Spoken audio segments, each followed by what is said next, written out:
Buonasera, l'argomento di questa sera è il turismo per cura dalle fonti alla laguna.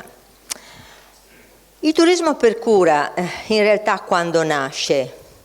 Beh, nasce anticamente e fra l'altro è anche equivoco il modo in cui lo si può definire. Beh, prima di tutto, come al solito, comincio nel darvi delle indicazioni bibliografiche. La lezione che vi faccio questa sera è ispirata a dei lavori che io ho fatto, delle pubblicazioni, due pubblicazioni in particolare, che mi hanno fatto appunto esplorare i vari luoghi della cura con le acque, per il loisir, cioè quindi per il piacere puro e semplice, per l'atletismo, e però anche per contrastare alcune malattie. Allora, il primo libro è Alle fonti del piacere, lo si trova solo in biblioteca perché è esaurito, forse potreste trovarlo in qualche libreria antiquaria, e si intitola appunto La civiltà termale e balneare fra cura e svago, e esplora tutte le varie località a livello internazionale e a livello veneto, in cui si è organizzato, diciamo, il turismo per cura, dall'antichità, addirittura dai paleoveneti, fino ad oggi. E poi, invece più recente, che si trova in commercio, le Terme di Venezia, che parla del termalismo nella laguna di Venezia e al Lido. Questo perché abbiate dei riferimenti, così evitate di chiedermi dove potete trovare dei riferimenti bibliografici. Il termalismo, tutti noi sappiamo che le terme sono state ampiamente utilizzate in epoca romana, ma che termalismo era? Era un termalismo artificiale, perché è vero che i latini utilizzavano anche fonti calde, fonti minerali, hanno utilizzato anche le sabbiature ad esempio, no? E la talassoterapia, ma molto poco. Soprattutto hanno utilizzato un termalismo artificiale che mirava a creare delle mega strutture dove poter accogliere non solo i più abbienti ma anche il popolo e poter offrire dei bagni caldi, tiepidi e tutta una serie di prestazioni edonistico-ginniche che erano finalizzate al divertimento e alla cura del corpo, proprio come lo strumento ottimale per potersi godere la vita, sia in salute sia però anche con il gioco. Infatti vedete nelle immagini che io ho tratto, pensate, da Mercuriale, quindi da un professore del Cinquecento che ha scritto un libro di ginnastica e che non ha potuto prescindere appunto da tutta la preparazione atletica che facevano i romani nelle terme. Vi era poi un secondo termalismo, che è quello delle fonti. Come vi dicevo, greci e romani come hanno potuto scoprire questo termalismo? Beh, per esempio, in maniera molto semplice, c'erano delle fonti che puzzavano. Perché? Perché erano a base di zolfo, avevano delle componenti particolari e poi scoprirono anche che avevano delle peculiarità terapeutiche, perché magari portavano i cavalli o gli asini e vedevano che i garretti li facevano camminare nell'acqua e che poi guarivano. Quindi è stata una scoperta empirica del valore terapeutico di alcune fonti che magari inizialmente erano state anche scartate, ovviamente perché non si poteva bere l'acqua, ma poi vi erano anche alcune fonti che avevano delle proprietà termali, nel senso che erano di acqua calda, particolarmente calda. Ecco quindi che questo termalismo, questi valori naturali, poi vennero utilizzati per la cura da alcuni popoli, soprattutto dai nostri antenati romani. Vi è poi un terzo tipo di termalismo che è quello marino. È un termalismo che si sviluppa a partire dal Settecento e di cui vi parlerò anche questa sera perché è un termalismo che si sviluppa molto nella Venezia dell'Ottocento. Il primo, del primo abbiamo una testimonianza, la più imponente, le Terme di Caracalla, ma girando l'Italia ne troviamo a decine, a centinaia, e girando l'Europa ne troviamo a decine di terme romane. Ma perché vi do questa immagine che potrebbe essere quasi ovvia? perché vi propongo anche quella che è la struttura idraulica e la struttura specialistica delle terme, perché la ritroveremo poi anche in altri ambiti, in altri periodi. Allora, le terme romane erano frutto di un lavoro ingegneristico veramente mirabile. C'era l'Hipocaustum, che era una specie di stufa sotterranea dove si ardeva il fuoco e dove venivano scaldate le acque che venivano pompate in superficie e venivano pompate appunto nei bagni caldi, nei bagni tiepidi, poi c'era il calidarium, il tepidarium, c'erano le piscine e c'era il laconicum dove si stava a rilassarsi dopo aver superato appunto queste varie temperature dell'acqua e quindi perché il corpo stressato potesse rilassarsi. Quindi erano dei templi della salute, ma anche dei templi del piacere fisico in un certo senso, no? Della forma. E in questi templi della forma il labrum, cioè la vasca da bagno, aveva un ruolo importante. Erano delle vasche da bagno condivise, ma soprattutto vi era il gymnasium, cioè vi era tutta la parte dedicata alle competizioni che non erano prettamente solo agonistiche, c'erano anche delle gare, ma erano anche ludiche, vedete, anche per le donne. Questa era la sintesi, dunque, della cura del corpo, della forma fisica, ma anche di una socializzazione che era fatta nel nome, appunto, della celebrazione delle peculiarità della carne, del corpo che nelle sue fattezze poteva raggiungere appunto, non dico la perfezione, ma comunque livelli di forma fisica eccellenti. Nel nostro Veneto noi abbiamo dei luoghi in cui si sono ritrovati dei resti di antichi templi, ad esempio a Calalzo, a Lagole, e delle acque che sono delle acque medicamentose e sulfuree.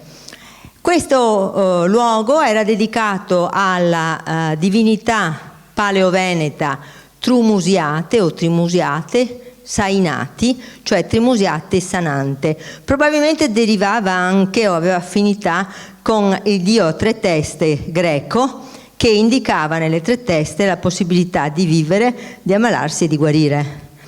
E era poi stato trasformato nel culto di Apollo. Infatti noi qui abbiamo trovato varie statue di Apollo. Questo sito è stato scoperto a metà del Novecento e molti reperti sono nel museo di Pieve di Cadore. E sono interessantissimi perché oltre a delle statuette di Apollo noi troviamo anche dei sinfuli. Cosa sono i sinfuli? Sono questi mestoli che hanno appunto sul manico il nome di Trimusiatis Sainatis, perché si prendeva l'acqua, ci si cospargeva, pregando che il Dio liberasse dalle malattie, e poi si spezzavano perché dovevano essere usate una volta soltanto e poi diciamo distrutte perché erano un voto alla divinità. Di queste ne abbiamo trovati tanti che sono conservati appunto nel museo di Pieve di Cadore e ci raccontano quindi questo collegamento delle proprietà sananti di quest'acqua, dove ancora possiamo camminare, ci sono tutti i vari montanari che vanno quando hanno dei problemi, per esempio di male ai piedi, o comunque ci si può cospargere di quest'acqua e ha queste peculiarità. Ecco, vi faccio scorrere qualche immagine. Ecco, questa è una di queste polle che scaturiscono dalla terra e questo ancora è un itinerario che si può percorrere tranquillamente nel bosco. È molto suggestivo perché si percepisce quasi la presenza di questo sacro e di questa sensazione di un potere terapeutico che è stato pregato o comunque utilizzato nei secoli, nei millenni. Questo tipo di località noi lo ritroviamo, questo tipo anche di peculiarità dell'acqua noi le troviamo anche ad Abano. Abano è un'altra località di acque termali, in questo caso molto calde anche. Ci sono varie sorgenti che erano dedicate al dio Apollo. Apollo addirittura sembra essere di origine indoeuropea e poi ancora diventa il culto di Apollo. Quando arrivano i romani, ovviamente pensano sempre di trasformare o comunque di sovrapporre il culto di Apollo al culto delle vecchie divinità, ma se ne guardano bene da lasciare questi luoghi che abbiano queste peculiarità. Notate come ci siano le piscine e come al centro tutte quelle nuvole sono le nuvole di fumo che sono determinate dal calore delle sorgenti di Abano Terme. E ancora, appunto, oltre ad Abano, questo è uno dei manifestini recenti che però mostrano l'origine antica romana con quelle colonne spezzate, ma soprattutto interessante anche la località Battaglia. Perché? Perché a Battaglia c'è il moltiplicarsi di queste stufe, o meglio, di questi luoghi come quella grotta che vedete sulla destra, in cui si andava a ispirare il vapore di un certo grado di calore. È interessante questo concetto di stufa perché nel 500 verranno create artificialmente nelle nostre città. E a sinistra ancora vediamo il lago di Battaglia che fuma per il calore. Ma spostiamoci ancora in questo nostro itinerario, che ci fa pensare come la fruizione di queste proprietà naturali sia collegata a un approccio che è diciamo dettato da quella che è la morale del tempo, da quelle che sono le concezioni dominanti religiose o comunque anche mediche. E è il caso questo di Caldiero, le terme di Giunone. Vicino a Verona, uscita Terme San Bonifacio, noi abbiamo queste terme di Giunone che denunciano solo nel nome l'origine romana, ma probabilmente erano più antiche, che furono in vari periodi scoperte, poi abbandonate, per esempio scoperte, ovviamente utilizzate in epoca romana. In epoca invece cristiana vennero abbandonate perché si sa che il cristianesimo mortificava la carne, quindi il peccato soprattutto anche della cura eccessiva del corpo, perché era la gabbia dell'anima il corpo. Quindi Caldiero fu abbandonata, ma le sue acque tiepide furono utilizzate per che cosa? Per macerare il lino. Quindi le piscine che c'erano le utilizzarono per la macerazione dei lini. Quando arriva la Serenissima si rende conto dell'importanza di questo termalismo di Caldiero. Tant'è che poi nel 500, quando i Gonzaga venivano a meretrici qui a Venezia perché apprezzavano le cortigiane veneziane, passavano e si fermavano a Caldiero per godere dei bagni di Caldiero. E è interessante in questa immagine che voi vedete qua a destra perché ci sono due piscine e queste due piscine ancora restano oggi. La Brentella cinquecentesca, dove appunto andavano i Gonzaga per bagnarsi, e la Cavalla. E questa è, vedete, a semicerchio, affascinante, ancora integra. È interessante non solo perché è un rivelatore sismico, perché durante alcuni terremoti nel sud Italia ribolliva. Ma è interessante anche perché si chiama Cavalla, perché nei secoli portavano i cavalli azzoppati a camminare in modo che i garretti potessero guarire, e avevano visto che guarivano proprio per le sue proprietà. Quindi vedete, in questo primo excursus riguardo alle terme naturali, noi abbiamo visto che sono state valorizzate, potenziate, utilizzate, restaurate a seconda di quelle che sono state le tendenze storiche a penalizzare le passioni o le bellezze della carne le proprietà del fisico, della prestanza fisica, o invece a cercare di deprimere questo tipo di concetto estetizzante. E vediamo appunto che in questa incisione bellissima di Pietro da Eboli, che scrive questo bellissimo codice miniato nel XIII secolo, vi metto solo un'immagine, guardate, il bagno termale sembra quasi un posto del purgatorio dove le anime stanno scontando i loro peccati, no? Sopra ci sono due momenti della vita termale, appunto come quello ad esempio del riposo nell'aconicum o cose del genere. Ma questo per darvi l'idea di come il termalismo sia sopravvissuto in epoca cristiana come alibi per una sorta di espiazione per recuperare la salute perduta, cosa che invece cambia radicalmente con la scoperta dei testi pagani.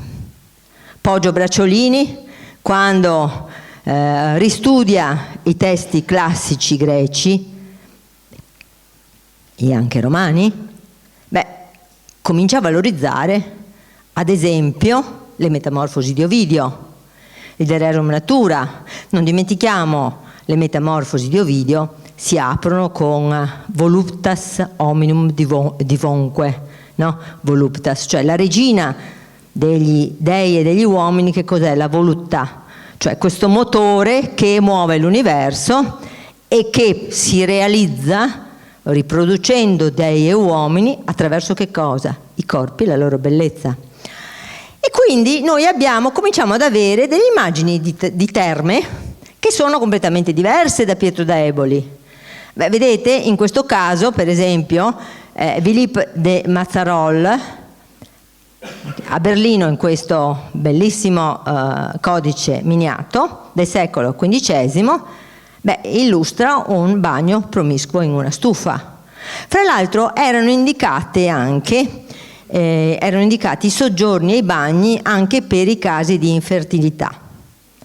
Si capisce vedendo anche che probabilmente si venivano risolti grazie alla promiscuità di quei luoghi.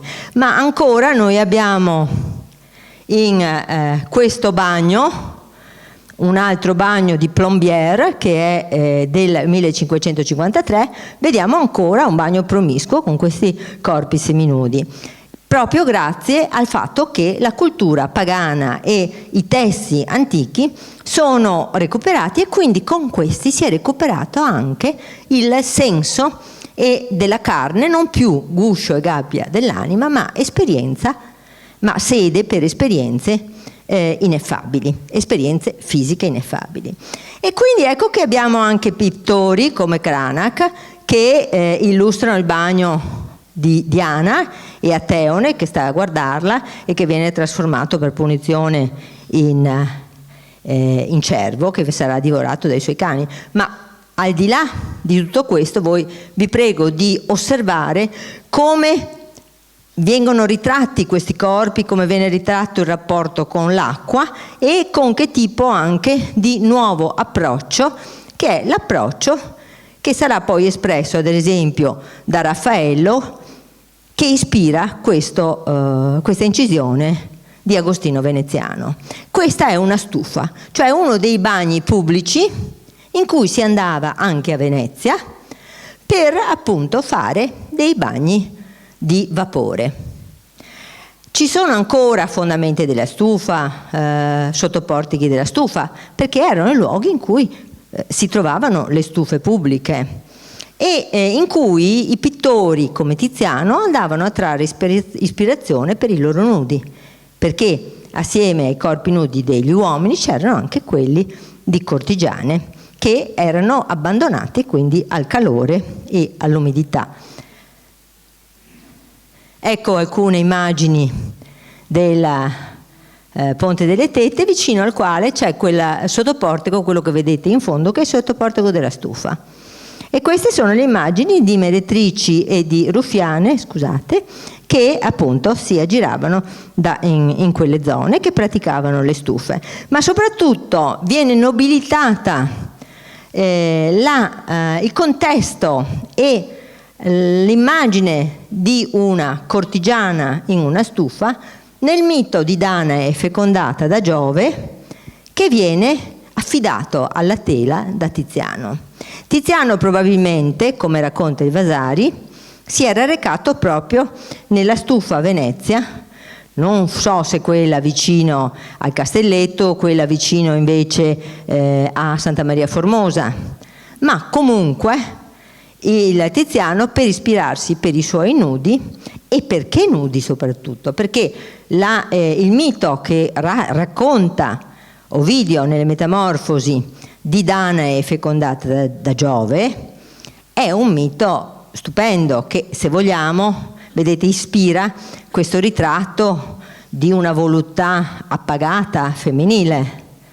Quindi, se non fosse sublimata dalla poesia, sarebbe scandalosissima. La storia era che re Acrisio, aveva questa figlia, il solito oracolo gli aveva detto che la figlia avrebbe avuto un bambino che avrebbe poi ucciso il nonno. Quindi la rinchiude in una torre. Ma Giove riesce a vedere la bellezza di Danae e, trasformato in una nuvola, passa attraverso l'inferiata e la feconda. Nonostante ciò, voi vedete la presenza di questa donna è probabilmente la presenza di una mezzana, dovrebbe essere la tutrice, dovrebbe essere la serva di Danae. In realtà tutto l'aspetto avido, che sta raccogliendo quelle monete che sono in mezzo alla nuvola di Giove, e Danae, appunto estasiata da questa nuvola e dalla ricchezza, quindi identificata con una meretrice, apre le gambe e si abbandona al piacere. Ecco, quindi vedete come vapore, acqua, voluttà, cultura, epoca, ecco, siano tutti ingredienti che ci fanno leggere e ci fanno anche capire l'approccio dei secoli con il piacere delle acque. Ma le stufe, in epoca di Controriforma, vengono assolutamente penalizzate. Quindi gli stufaioli non potranno più diventare il riferimento per il piacere mercenario, per le cure e i massaggi in luoghi dedicati appunto alla voluttà, ma diventeranno dei prestatori di servizi fisici, quindi faranno massaggi, praticheranno la coppettazione per curare i dolori, oppure anche per agevolare quelle che sono le incisioni sugli ascessi, e poi addirittura si specializzeranno, vedete, per curare anche i mal di testa con l'applicazione di coppette. E questo è una stufa del Settecento, una piccola stufa molto tecnica, ormai diventata quasi medica, in cui il cliente si siede, mette in fila la testa da questa parte, perché serve quel piano, serve per impedire al calore che emana dal fondo dove viene messa dell'acqua bollente, ecco, di dover soffrire nella respirazione dei vapori troppo caldi. E qua c'è la portella che si chiude e davanti al viso una grata. Perché questi tecnicismi? Beh, a parte il fatto che è interessantissimo, perché è proprio frutto della curiosità del Settecento e dell'amore del Settecento per le macchine, ma questo tecnicismo ci mostra come le stufe stiano diventando dei luoghi paramedici, perché proprio la moralità del Seicento della Controriforma ha ricacciato la primaria funzione erotica e sensuale delle stufe. Ma quando nasce l'idroterapia? Perché noi l'idroterapia la conosciamo come una scienza, come una branca addirittura della medicina. E l'idroterapia nasce grazie a un contadino che si chiamava Vincenzo Prieschnitz. Era nella Slesia, aveva 16 anni quando viene colpito dagli zoccoli di un cavallo. Va dal medico, ha 3 costole rotte e il medico gli dice che resterà storpio per tutta la vita. lui non si arrende e si cura con bende bagnate, bevendo molta acqua, facendo dei bagni. Si sa, la Slesia è gelida, le acque sono fredde e quindi sperimenta su di sé queste cure che lui faceva anche ai suoi cavalli. In 6 mesi guarisce completamente. Quindi dal 1818 apre la sua casa a tutti quelli che hanno problemi fisici e li tratta con bende, con abluzioni fredde e con anche il riscaldamento del corpo e soprattutto con molta acqua, bevendo molta acqua. Gli fa bere per purificare il corpo e gli fa anche mangiare bene. Nel 1832, siccome cura uno importante del governo, riceve il permesso di medicare. Quindi senza aver fatto università né nulla, può praticare la cura. E quindi comincia nel suo paese a praticare queste cure. Guardate, con dei bagni in tinozza, con bagni addirittura alla testa per i mal di testa, con semicupi, con docce forti che massaggiano le parti doloranti, però anche con delle bende di lana in modo da alternare il bagno di sudore caldo ai bagni freddi e poi anche con un rapporto con la natura, cioè con passeggiate, con del lavoro fisico, dell'attività fisica. Ecco, questa è una delle bende che lui usa per appunto raddrizzare costole, per raddrizzare schiene. E in men che non si dica, Grafenberg da paesino sconosciuto diventa un punto di riferimento importante. Nel 1840 la sua casa, diventata un albergo sanatorio, aveva 1576 ospiti, cosa non da poco, ne parlerà tutta l'Europa. E quando lui morirà nel 1851, morirà ricco, avendo condizionato però tutto lo sviluppo di analoghe attività che si impiantano nel resto dell'Europa e nell'arco alpino nostro, dal Piemonte fino al Veneto, e poi si moltiplicano, queste case per l'idroterapia. Non occorre più avere delle acque calde, sananti, che puzzano, l'acqua puzza, o le acque che hanno delle proprietà minerali. Basta l'acqua fredda, basta gestire il rapporto con la natura. Ma siamo nel romanticismo, siamo nell'Ottocento e l'uomo dell'Ottocento sta cercando un rapporto incontaminato con la natura perché si è reso conto che la civiltà ha corroso quelle che erano le peculiarità del buon selvaggio, dell'uomo delle origini. Ecco quindi che l'idroterapia non è solo un modo per cercare di sperimentare delle singole terapie con l'acqua, ma è una filosofia di vita che va bene in questo secolo in cui il grande capitale sta sperimentando lo sfruttamento industriale. Quindi da una parte abbiamo le città che sono fucina di inquinamento, sono fucina di corpicini sfruttati, corpi degli operai sfruttati e corpicini dei bambini che nascono in questi ambienti inquinati dove i loro genitori lavorano, e dall'altra parte ricerca la purezza primordiale dell'ambiente come luogo in cui recuperare l'integrità psicofisica. E quindi vedete a destra, ad esempio in basso, una cartolina, una specie di cartolina volantino che appunto reclamizza queste proprietà di Grafenberg. Ma se passiamo nel nostro Veneto, sappiamo che il mercato di questo turismo, perché comincia a alimentarsi un turismo per cura che percorre l'Europa e si indirizza anche verso le località montane o le località in cui si moltiplicano le fonti. E Recoaro, per esempio, dal 1689 è stato un luogo in cui un nobile, Lelio Piovene, si era reso conto che c'era una fonte e l'aveva fatta esaminare. E questa fonte, che era chiamata fonte forte, perché si pensava che rendesse forti i contadini, o fonte di Sant'Antonio, ecco che si scopre che ha delle proprietà sananti. E sarà chiamata la Fonte Lelia, ancora oggi la chiamano la Fonte Lelia.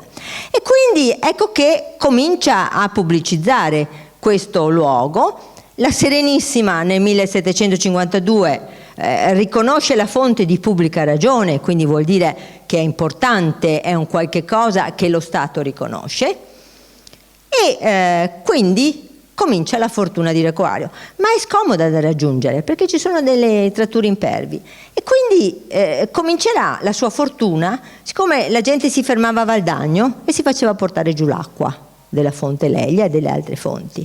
Ma nel 1818, siamo in epoca austriaca, fanno una bella strada carreggiabile e Recoaro esplode nel suo futuro, diciamo, di luogo di villeggiatura e di accoglienza, appunto, termale. E quindi si creerà il grande stabilimento bagni. Ma questo è un segno di come venga valorizzata una fonte, ma soprattutto nel grande stabilimento bagni si applica l'idroterapia, cioè si applica quelle terapie che usano l'acqua semplice. Quindi il mercato moltiplica le offerte, moltiplica le peculiarità. Ecco, questi sono solo alcuni dei bellissimi manifesti pubblicitari che si trovano al Museo di Treviso Luigi Bailo, dove è conservata tutta una serie, sono più di 45.000 manifesti che mostrano appunto la storia del nostro Veneto e in particolare la storia anche delle terme. In altri luoghi, ecco che noi abbiamo le piscine e abbiamo le buvette, e la stessa cosa ce l'abbiamo nel nostro Veneto, ma devo parlare prima di un'altra località che non credo che conosciate. È a Belluno. Quando si arriva a Belluno da Venezia si prende la deviazione per Lastreghe e si trova questo posto incantevole che si chiama Venadoro, che domina tutta la valle di Belluno. E in questa valle c'era un'acqua che era detta della salute o dei frati di San Piero, quod nihil sanat aurea vena sanat, cioè ciò che non riesce a sanare nessuna medicina, bene, vena d'oro lo sana. Questo è un luogo incontaminato, è molto bello e viene proprio valorizzato da Giovanni Lucchetti, che è di origine di Conegliano, e quindi comincia a aprirlo. Sono nel 68 con 11 bagni, poi in poco tempo diventeranno 100 e vedete ancora oggi com'è, purtroppo abbandonato, però adesso lo stanno riutilizzando. Quello che vi dicevo però è che questi luoghi furono utilizzati solo dalle persone abbienti e furono anche pubblicizzate grazie a questa sorta di neoclassicismo che rispolverò anche parallelamente attraverso dei pittori neoclassici come Alma-Tadema i luoghi del termalismo classico. Ma ci fu qualcuno, e soprattutto un uomo di chiesa, che cercò di estendere anche ai meno abbienti queste pratiche. Vi dicevo appunto, Pietro da Eboli cercava di cassare queste pratiche che erano troppo proclivi a esaltare la fisicità, e invece noi abbiamo questo prete tedesco che si chiama Sebastian Kneipp, è di Vorishofer, quindi di un paesino, e comincia a applicare i concetti della idroterapia anche a quelle che sono le peculiarità e gli strumenti domestici. Quindi lui scrive un libro che diventerà un bestseller, in pochi anni ne fa 50 edizioni e dà le indicazioni della cura idroterapica domestica. Questo è il libro, La mia cura idroterapica, e comincia a spiegare ai suoi compaesani che camminando nell'acqua, camminando sull'erba, camminando sui sassi, ecco che cominciano a correggere certi comportamenti o certe anche malattie dei piedi, ma soprattutto fornisce tutta una serie di indicazioni per utilizzare degli strumenti facilissimi come tinozze, agnaffiatoi e indica quindi come trattare le male di schiena, il male alla cervicale. E ancora, vedete, come per esempio utilizzare la forza dell'acqua che cade da più lontano e che quindi è più impetuosa, o ancora un doppio massaggio davanti o dietro. E ancora, ecco, vedete, suggerisce con grande genialità come creare delle stufe.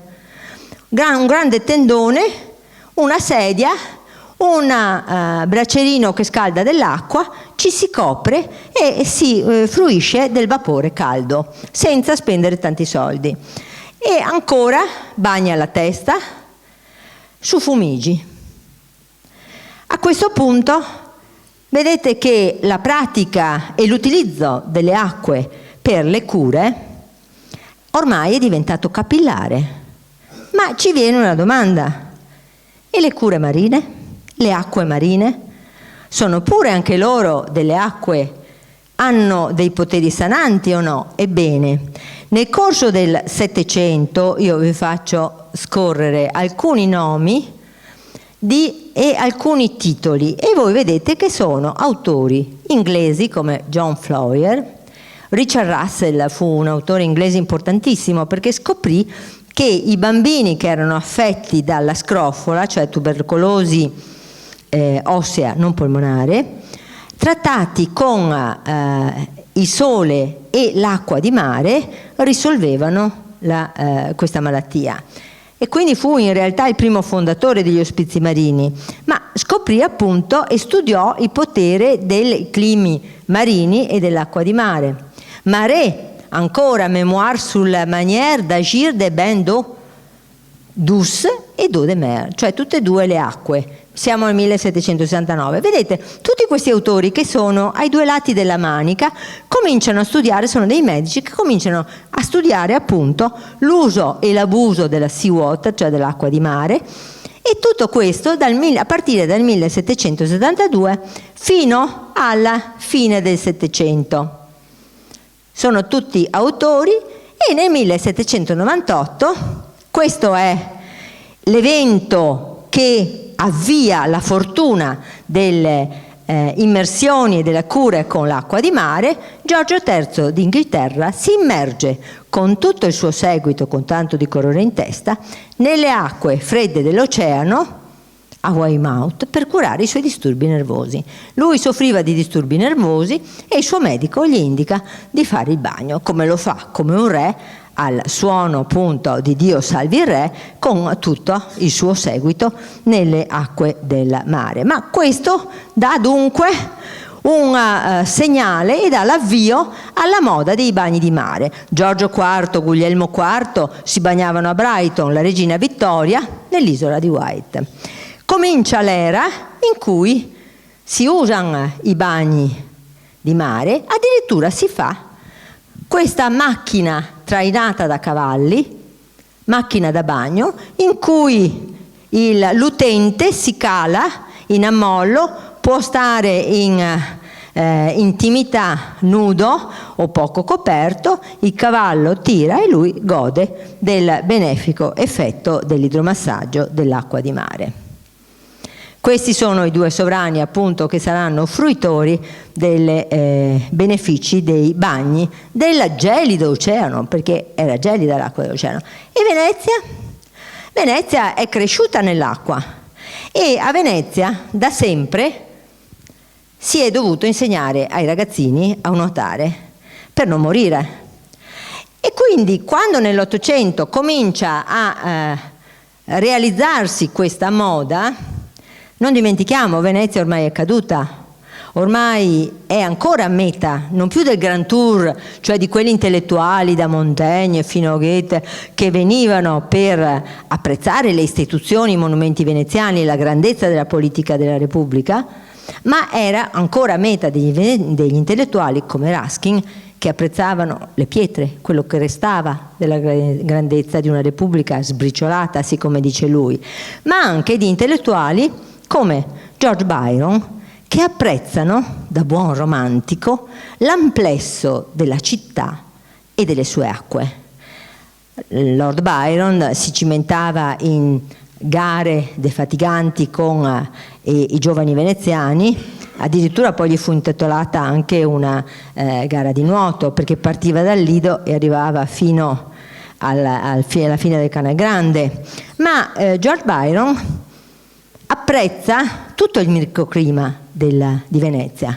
Addirittura andava a cavalcare sulle dune del Lido e voleva essere sepolto al Lido. Aveva anche scelto le lapidi. Byron implora pace sotto una delle dune, probabilmente proprio dalla parte dell'ospedale al mare. Ma Byron amava girare anche a nuoto per i canali della laguna, e la laguna cominciò a essere valorizzata grazie anche ad un'idea che era maturata in un'altra città, che era Trieste. A Trieste nel 1823 si crea un bagno galleggiante, il Soglio di Nettuno, cioè il Soglio di Nettuno, del mare quindi. In questo bagno c'erano ristoranti, c'era una birra ottima, c'era una piscina all'interno di questa zatterone, c'era addirittura un piccolo museo di cose marittime. E insomma è un bagno che riscuote grandissima attenzione, no? Fra l'altro non dimentichiamo che Venezia è in periodo sotto gli Asburgo, e anche a Venezia si pensa di fare la stessa cosa. E a farlo è un medico chirurgo dell'ospedale civile di Venezia, il dottor Tommaso Rima. Di origine è svizzero, ma lui aveva scritto vari trattati sul fatto che i bagni in laguna facevano molto bene. Però anche dice: state attenti, non fate, allora intanto è pericoloso se non si sa nuotare e non si tocca. Se andate nei canali più piccolini e toccate, rischiate di tagliarvi i piedi, perché è pieno di materiale. I veneziani da sempre buttavano anche le varie cose, cocci, la Serenissima li aveva puniti con qualsiasi tipo di legge per proprio punire chi buttava dalle finestre i materiali di risulta. E quindi il dottor Rima, da buon chirurgo ma anche da buon conoscitore dell'organismo, diceva che molte affezioni potevano essere curate, affezioni, disturbi circolatori e così via, addirittura anche la paralisi, diceva. E quindi pensa di creare, appunto, su modello di quello triestino, un grande stabilimento bagni che si chiamerà con il suo nome, dove lo mette davanti alla punta della salute. Ecco la sezione. Ovviamente non può fare uno zatterone con un buco, perché si annegano, devono toccare, quindi farà una griglia sotto. Questa è la sezione e questa è l'immagine dello stabilimento Rima. Lo vedete, è in un posto strategico perché ha tutti i tendoni, ha molti camerini che sono non solo spogliatoi, ma dove si praticano anche varie cure del corpo, massaggi, e dopo vi farò vedere anche le pratiche terapeutiche che si mettevano in atto. Ma poi soprattutto accanto allo stabilimento, ecco, questo è il dottor Rima, lo vedete, e lì accanto voi vedete c'è una barchetta.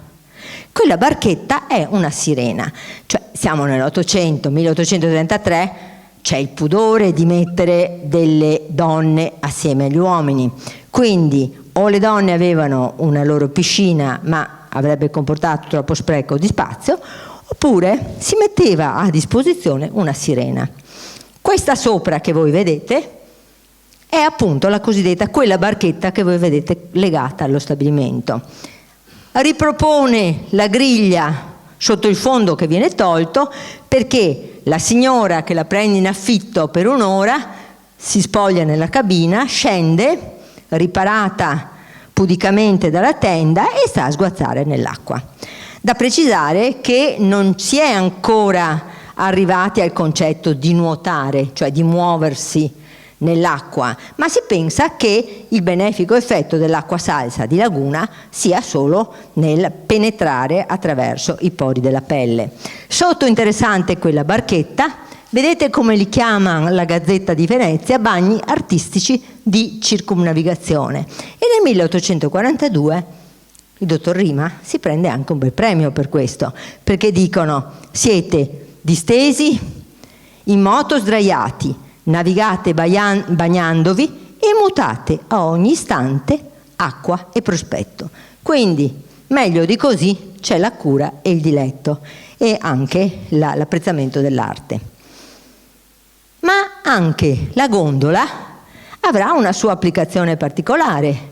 La gondola, in fin dei conti, era, non dimentichiamolo, il mezzo di trasporto utilizzato dagli ambasciatori, quello di rappresentanza, utilizzato anticamente dalle famiglie nobili, ma ancora nell'Ottocento era utilizzato dalle persone più importanti. E quindi ecco che si applica anche alla gondola questa versione balneare.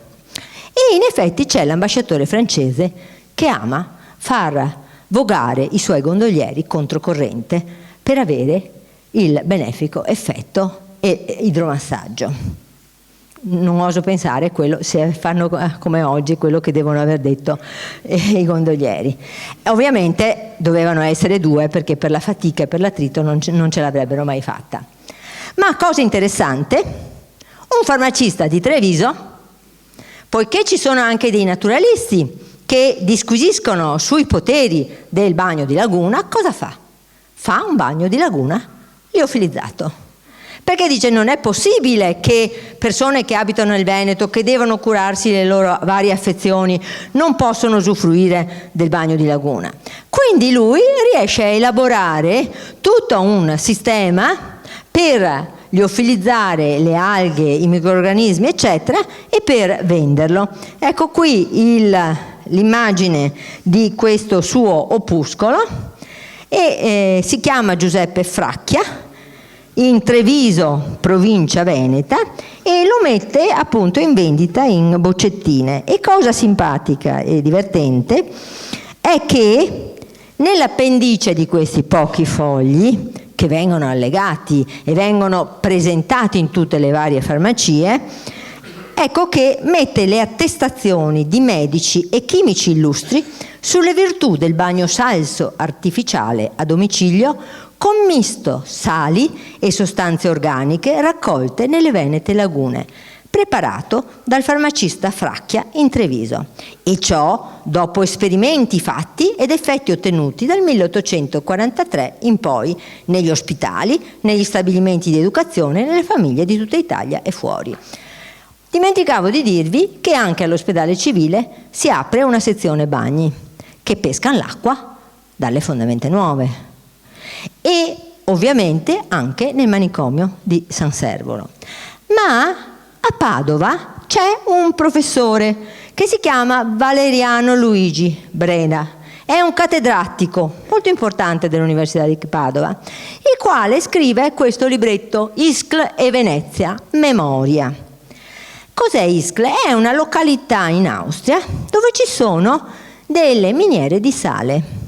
E lui fa tutta una ricerca scientifica verificando che la salsedine che c'è in quelle miniere può far bene quanto, anche se non come forse, il fatto di poter andare in laguna anche con la nebbia, anche in gondola, abbandonandosi quindi al microclima umido della laguna di Venezia. Quindi non solo l'acqua, non solo quindi il bagno di laguna, i bagni quindi liofilizzati del nostro farmacista, ma anche l'umido respirato e la salsedine respirata magari in gondola o comunque immergendosi in questo clima veneziano.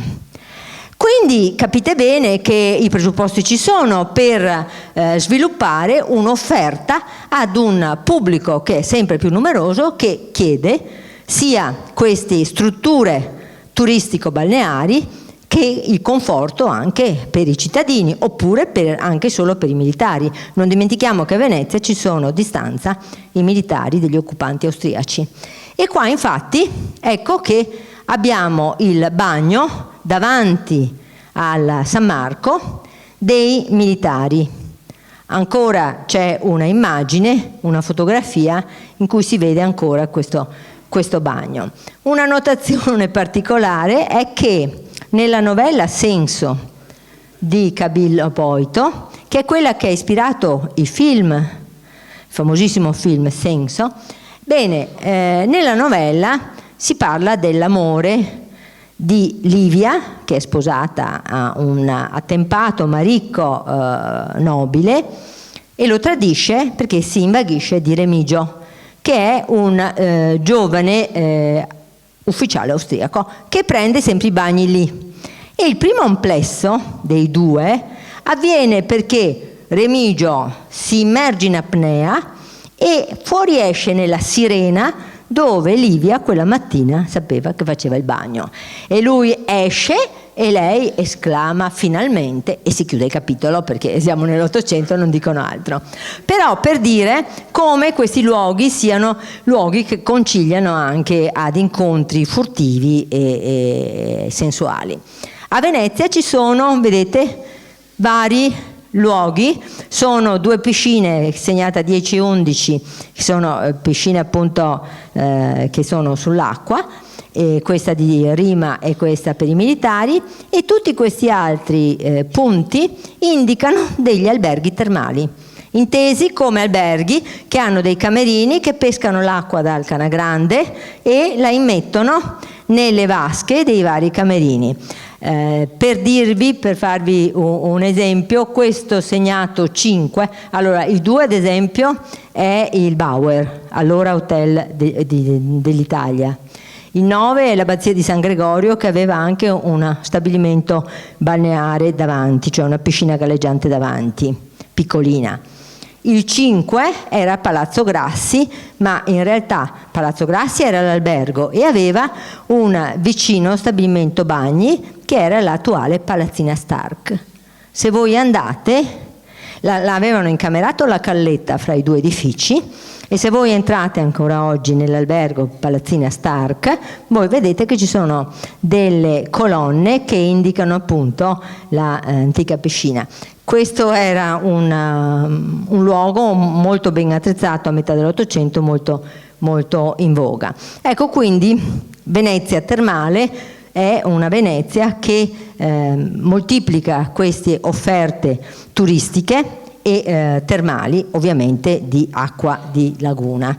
E per avere un'indicazione abbiamo anche un foglio con l'elenco di tutti gli stabilimenti balneari, con anche i prezzi, e voi potete vedere che i bagni salsi costano assai meno dei bagni dolci, perché l'acqua dolce a Venezia veniva dalle cisterne e doveva essere portata, perché non si poteva usare l'acqua potabile delle cisterne, quindi il bagno dolce costava molto di più, e i fanghi di laguna costavano di meno, si facevano anche le fangature di laguna, costavano di meno dei fanghi di Abano che venivano portati con il treno dalla metà dell'Ottocento in poi, e quindi venivano applicati, c'era da pagare il trasporto. Quindi questi sono dei documenti che sono molto interessanti per capire anche quali sono, vedete, gli abbonamenti si pagano anticipati in ogni stabilimento, il bagno semplice dura 1 ora e con letto 2, se uno vuole anche riposarsi dopo, quindi 2. Il bagno misto si paga come dolce, quindi costa di più misto, salato e dolce. La mancia è fissata per ogni bagno centesimi 25, compresa nei prezzi dei 12 bagni, cioè se uno fa l'abbonamento.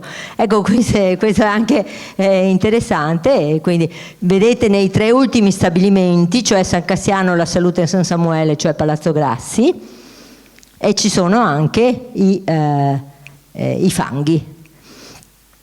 Ecco, quindi qui noi abbiamo uno spaccato della vita della nostra città, e questo è il manifestino dello stabilimento De Antoni, che viene creato nel 1842, sarà al top della sciccheria perché è orientaleggiante. Purtroppo questo Francesco De Antoni, siccome sosterrà i moti rivoluzionari del 48, verrà poi perseguitato e quindi gli verrà tolto tutto. Ma ecco come si entra e si esce poi dalla storia velocemente, anche per motivazione politica. A destra è come venivano organizzati i bagni nei camerini. E ancora abbiamo l'Albergo Italia, ora Bauer, e questo è un clamoroso falso perché è una fotografia, anzi una cartolina dell'Hotel Vittoria che è in Ramo dei Fuseri. Se avete presente dov'è, questo non è un canale, sembra che sia sul Canal Grande, è in un canaletto mefitico molto stretto. C'è ancora il Palazzo Regina Vittoria, no? E quindi l'anima del commercio aveva indotto a creare questa cartolina per dimostrare che si andava a prendere l'acqua da un bel canale in cui le acque erano limpide e non da una canaletta. Vedete, è vicino alla piazza San Marco, al campanile di San Marco. Ecco, questo è un esempio di come si potevano gestire anche le docciature comuni. E una annotazione: in questa sala nel 1847 Daniele Manin, prima di fare la rivoluzione, in un consesso in cui si parla di quali saranno le possibilità future, lo sviluppo futuro di Venezia, proprio Manin lamenta che sia così compressa l'economia veneziana a favore di Trieste e dice: non potremmo mica offrire ai nostri giovani un destino di bassi guadagni degli infermieri, dei locandieri e degli impresari. Cioè lui denuncia il fatto che ormai Venezia sia ridotta a un'offerta turistica per bagnini, per impresari, per camerieri, cioè perché ormai a Venezia si moltiplicano gli alberghi e quindi sta prendendo una china verso la speculazione monoturistica. Siamo nel 1847, questo sarà uno dei motivi per cui Manin farà la sua rivoluzione. Lui anche aveva una proposta, cioè lui diceva che Venezia avrebbe avuto uno sviluppo sostenibile solo in una scuola di commercio e di nautica mercantile, perché alla pratica deve precedere l'istruzione, cioè lo sviluppo per essere sostenibile a Venezia doveva creare una scuola come avevano fatto a Trieste. A Trieste infatti, e questo è l'oggetto di un altro mio libro, appunto avevano cercato di imitare quello che aveva fatto Venezia nei secoli e sia Carlo VI che Maria Teresa d'Austria avevano promosso una scuola matematica nautica, una scuola di economia e navigazione, l'Accademia di Commercio e Nautica, insomma avevano messo all'angolo la vecchia Venezia e deprimendo quelle che erano le sue attività.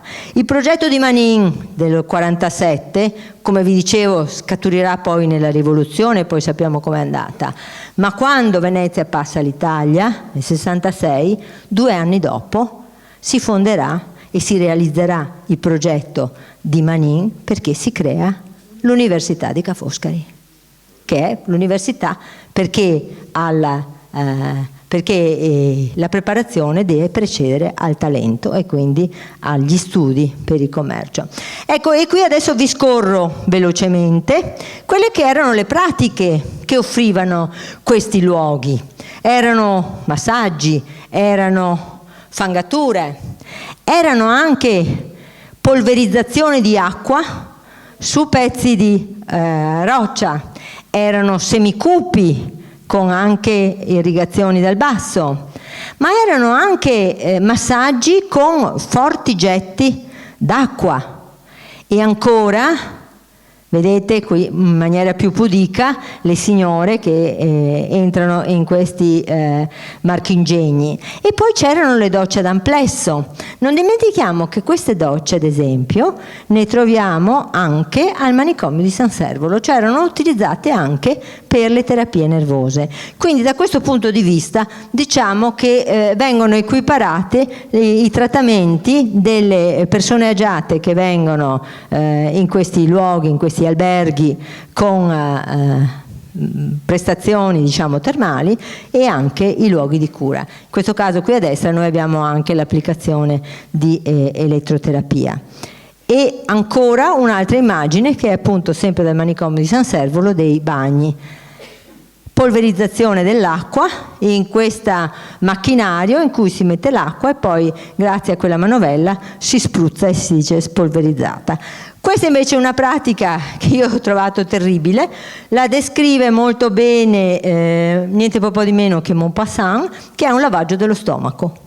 Cioè mettevano un doppio tubo e facevano correre l'acqua. Maupassant lo descrive in maniera assolutamente truculenta perché venivano immobilizzati queste persone, però a quanto pare lo si faceva. E ancora, vedete questo camerino che sembra innocuo con questo lettino, con questo foro, con questi vari tubi, altro non è che per il lavaggio intestinale a doppia corrente. Questo signore ha un aspetto così placido, ma deve essere stata una cosa terribile. Perciò queste pratiche, che talvolta ci sembrano assolutamente astruse, in realtà hanno anche una continuazione nei tempi odierni e sono sempre a base dell'acqua e del potere purificatore dell'acqua. E qui arriviamo al progetto di una Cursal a Venezia. Siamo nel 1853 e questa è un'immagine, anzi sono 4 grandissime immagini del pittore Luigi Querena, che presenta alla città il progetto di Ludovico Cadorin. C'è dietro un imprenditore, Giovanni Busetto Fisola, il quale vuole dare potenziamento ormai definitivo termale a Venezia. E che cosa propone? Propone di fare una Kursaal, vedete vicino al Ponte della Paglia. Comincia davanti alle prigioni e arriva fino ai giardini. Praticamente più di 600 metri, con giardini pensili, con ristoranti, con teatri, con 500, come posso dirvi, non stanze, ma anche con gabinetti termali, con tutte quelle servizi termali. Quindi 3 piscine e uno stuolo ovviamente di operatori che forniscono non solo cure, ma anche di letto, perché non dimentichiamo che tutta una serie di produzione medico-scientifica sostiene che la cura deve essere accompagnata anche con una serie di servizi per rilassare e per divertire. Quindi ecco i teatri, quindi ecco anche i ristoranti e così via. Il progetto viene approvato dal Comune. Se non che viene cassato in extremis, guardate l'impatto, per motivi militari. Perché dal terzo piano di questo grande stabilimento, queste grandi terme di San Marco, si sarebbero viste le postazioni militari nell'isola di San Giorgio.